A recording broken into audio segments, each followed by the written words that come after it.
That's what it's about, is I'm delivering a strategy. There are all kinds of strategies, but once a strategy is set, I'm just delivering it.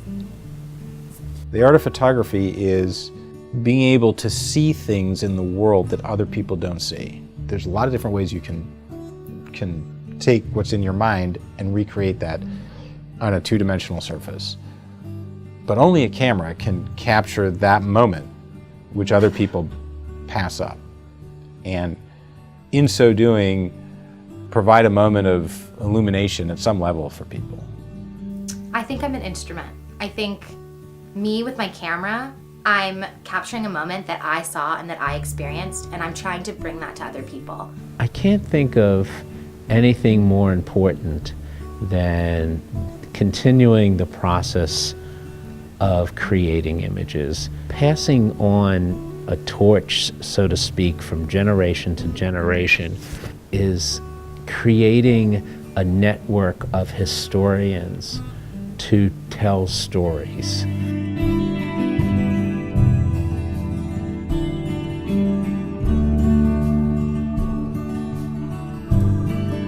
My name is John Sweeney. I'm a professor here. I'm head of the advertising sequence.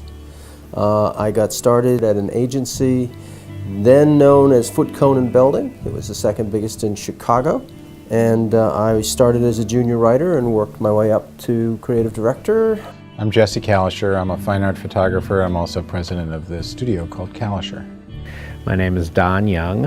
I am a photographer, and I work as an essayist. My name is Evie Wilson. Currently, I'm a master's student at UNC Chapel Hill, and I'm a visual storyteller. An agency that is disciplined will have set an objective and a strategy, a message strategy for achieving that objective. I will take the strategy, I will give it to creative people. I want to see that strategy in the dominant elements. Well, I'm definitely a journalist. I definitely work within the communications industry. There are other types of photography that make a lot of money, and it's been hard to turn that down. And that's how the basis of earning a living as an artist in photography actually happens. At least it does for me. But I've always had this demand to create images that were dealing with socially conscious issues, and I use that as my art, and it gives me a balance to using a camera for a living. Some people say they're a documentarian, some people say they're a photographer. I think that visual storyteller distills it because I use whatever medium I need to get a story across. Because I'm not just a photographer. A photographer, works for an ad agency or does weddings or portraits, all of those are great and I can do those things. But when I really think about what I want to do and what I'm doing now and what I really care about, I think it's visual storytelling. I think that I am a storyteller, and that's what I do with the camera is I tell stories. I just immerse myself in a city or a country or a culture or a place, and I just let the stories unfold before me, and I find that story, and then I didn't know I was going to find it, but there it was, and I photographed it. In my initial days, there was a lot of conversation about, well, that looks nice on a layout, but we can't do that. You can do most anything now. So you're limited by your imagination, sometimes by your budget. And so what we have now is a huge range of tools and plays and things we can do, but the business is the same.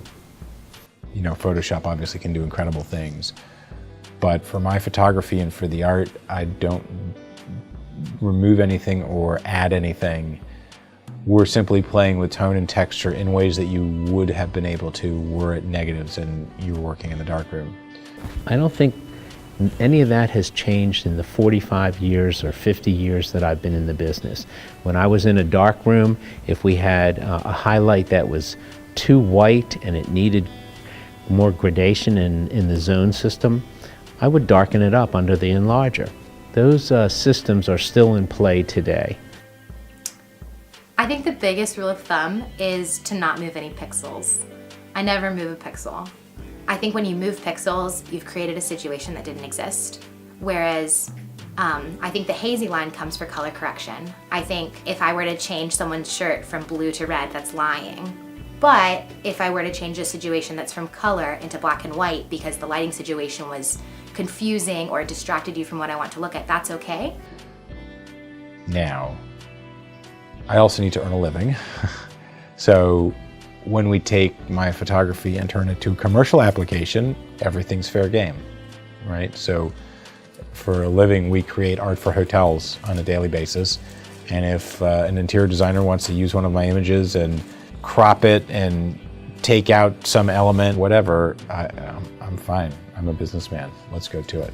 The statement is that you're not supposed to manipulate, you're supposed to document. But I find a challenge in that theory. The editor who decides that you go out on this assignment all of a sudden makes a statement as to what is news. And then while you're on assignment, you get to choose which lens you use and the angle you shoot it at. So you're manipulating from the beginning.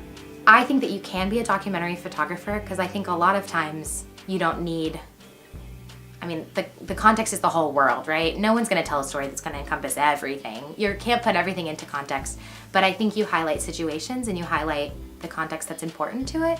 So I feel confident that I can do that in documentary work. I'm not a documentary photographer because I'm not specifically searching for a story and then looking to find pictures to tell a story.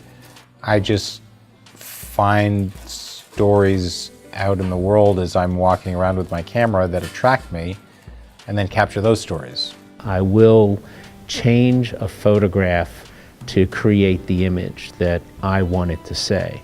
But for anyone to say that I'm not agreeing to the theory of documentation is missing my point. My point is it's my theory of documentation. If you give me a camera, I'm going to paint the picture that I want to paint, and if you don't want to hire me, then you don't. But if you offer me a position, don't expect me to do anything less than what my intuition tells.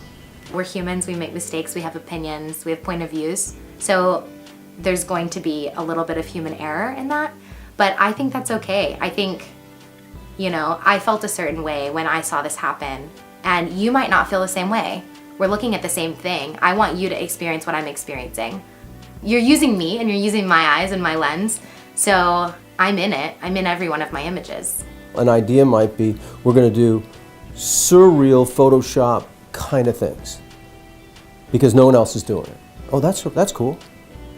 Or we are going to do conventional photography with very clever lines. Fine, I'm put it up on the wall.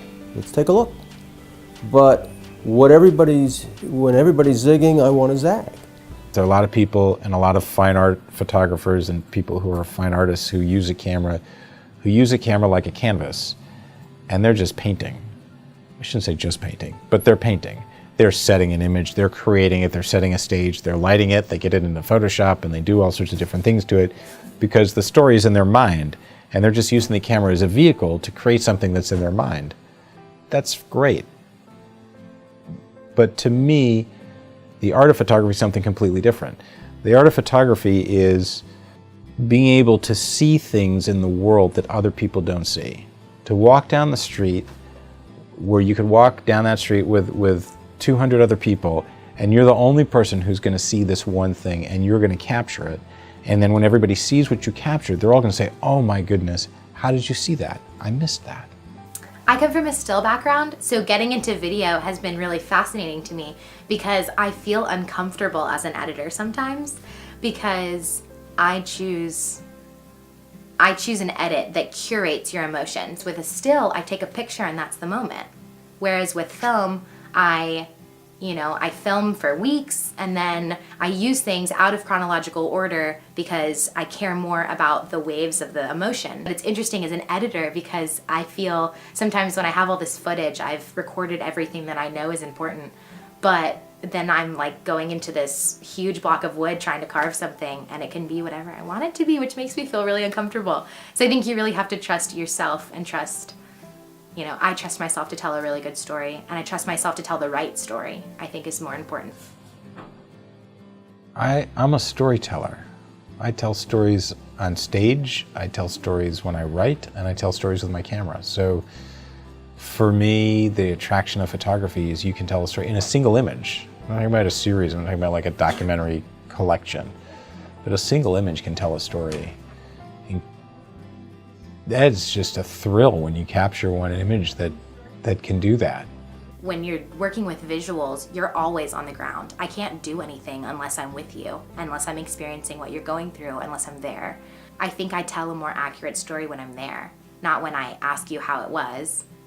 That's important too, but I think if I can really capture unfolding action, if I can capture you as you're going through something and you as your emotions, everyone else gets to experience it just the way that I did. So I get to bring other people there, and I think that's really powerful. What's really important is the continuation of telling the story through the artwork that is created. So let the people have their own thoughts on how they operate, but operate.